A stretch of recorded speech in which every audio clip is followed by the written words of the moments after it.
418 days. 418 days. That's how long has passed since Jon Jones failed a drug test in relation to his UFC 214 rematch against Daniel Cormier last July. But now, after nearly 14 months, Jon Bones Jones is effectively a free man. Hello and welcome. My name is Shaun Al-Shatti, and I am joined by my colleague, Marc Raimondi, and we have breaking news coming down on this Wednesday afternoon. First reported by you, Marc, Jon Jones has officially received a 15-month suspension from USADA for his failed drug test. Jones was facing a maximum 4-year suspension for what was his second test failure under USADA.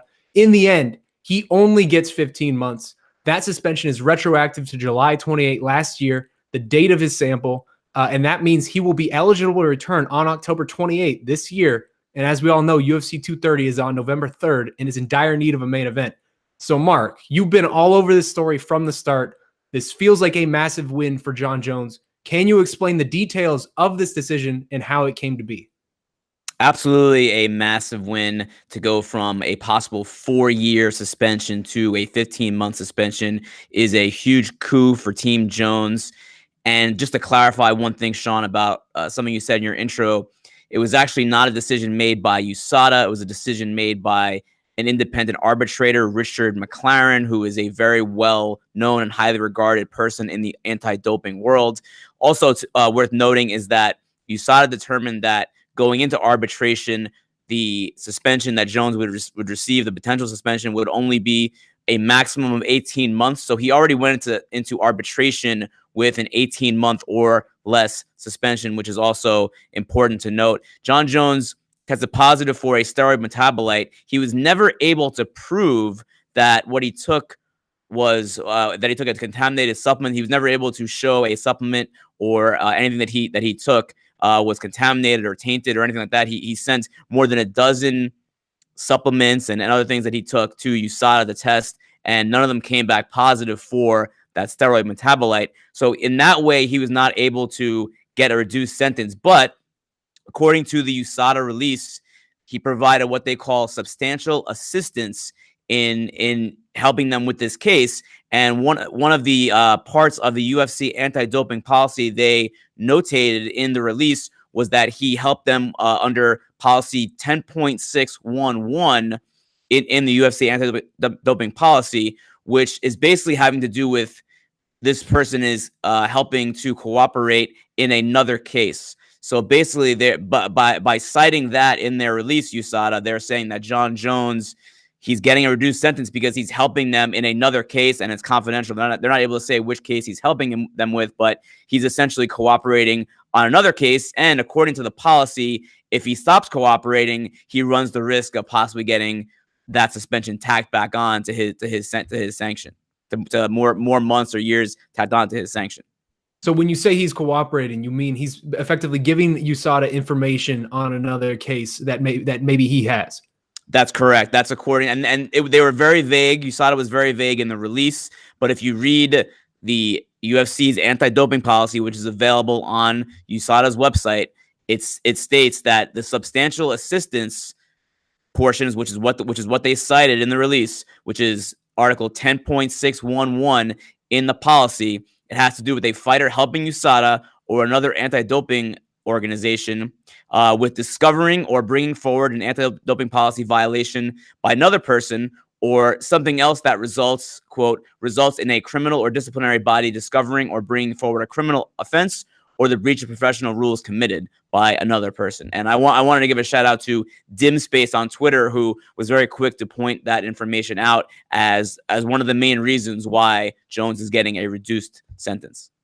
So we have a quote here from USADA CEO Travis Tygart that is very interesting to me. He writes, "The independent arbitrator found that Jon Jones was not intentionally cheating in this case. And while we thought 18 months was the appropriate sanction, given the other circumstances of the case, we respect the arbitrator's decision and believe that justice was served." So it effectively sounds to me as though USADA and the arbitrator found that Jones was not, as they said, intentionally cheating. Is that basically what this means to you? Yeah, absolutely. They felt that he wasn't intentionally cheating because, for the simple reason that he was tested 8 times by USADA in the 10 months surrounding UFC 214 last year. And the only test that he failed was the one that everyone knows is coming, the in-competition test.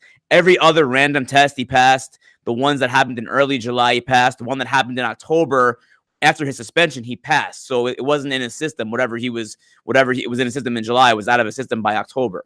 So basically they felt because he tested positive, and the only test that everyone knows is coming, right? I mean, in MMA, you know you're going to get tested on fight night, in competition, or on weigh-in day, in that 24-hour stretch before the fight. That was the one that Jones tested positive in. Everything else, the ones that he didn't know were coming, he passed with flying colors. So they felt like because of the timing of the positive test and the timing of his other negative tests, or when he tested clean, they felt that he was not intentionally cheating. That basically that shows that he just took something, he didn't know what he took, and it ended up being contaminated. And he wasn't able to show that. He wasn't able to bring that substance up, that supplement up to them and say, hey, this is the one. But they felt because of the timing that he was not knowingly or intentionally cheating. Okay, so earlier this year, Jon Jones had his MMA license revoked by Andy Foster and the California State Athletic Commission. What is the status of that? Will that impact his pending return at this point? That's a very good question. So I spoke with Andy Foster a few minutes ago, and he sent me a statement, and I'll read it here. As announced by USADA today, an independent arbitrator determined that Jon Jones should receive a 15-month sanction for a second violation of the UFC anti-doping policy. Although the commission has not had the opportunity to review the decision at this time, the commission is agreeable in concept to the 15-month sanction time period. In order to have his license reinstated, Mr. Jones will be ordered to complete 3 months of community service, pay the previously ordered $205,000 fine, and finish out the remainder of the 15-month sanction. So basically, CSAC is saying they will go along with the 15-month suspension from the arbitrator in the USADA case, as long as Jones pays the fine that they laid out in February at the hearing and does 3 months of community 3 months of community service. Okay, well then my final question for this, I mean, I mentioned this at the top, but UFC 230 is on November 3rd. Jon Jones's suspension ends October 28th. That pay-per-view is at Madison Square Garden. It still needs a main event. He seems like an obvious candidate at this point, given, again, his victory basically tonight to headline this show, no? One would certainly think so, but I did speak to one of Jon Jones' agents tonight, Abe Kawa, of course, of the Kawa brothers, two of the better agents, two of the more well-known agents in the game, and Abe Kawa told me that there's nothing imminent right now. That they were focusing on this. They were not focusing on getting Jon Jones a fight. They were focusing on the USADA case. And now that they're free of that, now that they know what the sanction is, now they can begin discussions with the UFC about what is next for him. Could be UFC 230. It could be December. They were not sure yet. Nothing is official according to Abe Kawa.